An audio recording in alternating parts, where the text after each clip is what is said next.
Bienvenue à tous. Aujourd'hui, on va parler la dette des parents. Un sujet que j'aime beaucoup aborder. Cette thématique-là provient de la psychanalyse.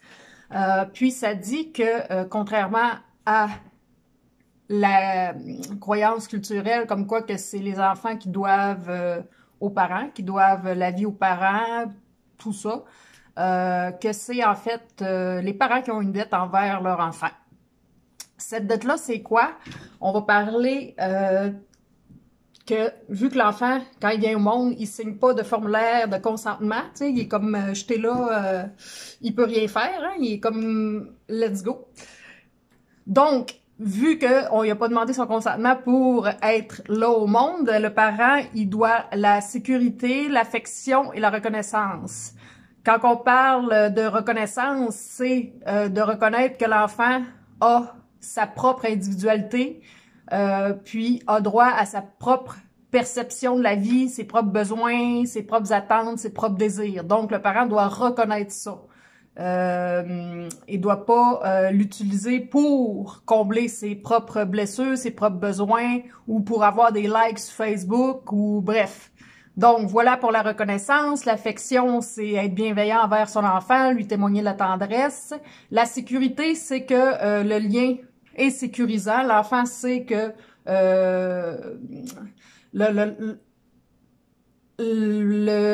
l'affection, dans le fond, n'est pas conditionnelle à certaines choses. Donc, l'enfant, il peut explorer, il peut faire des erreurs et puis il va se sentir en sécurité. Il va savoir que ses parents vont rester là, peu importe qu'est-ce qui arrive. Donc, c'est cette dette-là que les parents ont envers leur enfant. Quand les parents honorent pas la dette, qu'est-ce qui se passe? C'est que la dette est transmise à l'enfant. L'enfant qui n'a pas eu reconnaissance ou sécurité ou affection va constamment se sentir coupable. Il va se sentir coupable d'être en vie, il va se sentir coupable d'avoir du plaisir. Bref, il va être très sévère, très exigeant envers lui.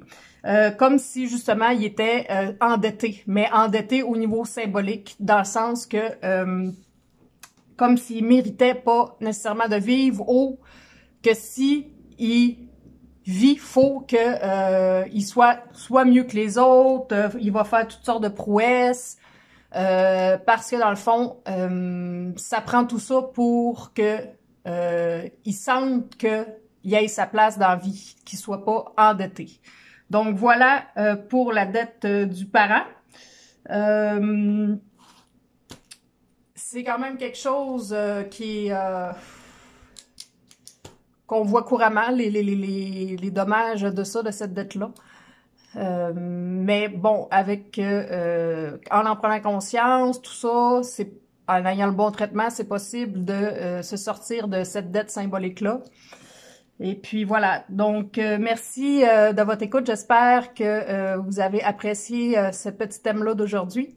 Et puis, vous pouvez mettre en commentaire vos impressions. Vous pouvez mettre un pouce bleu, partager. Ça me fait toujours plaisir. Donc, à bientôt. Bye!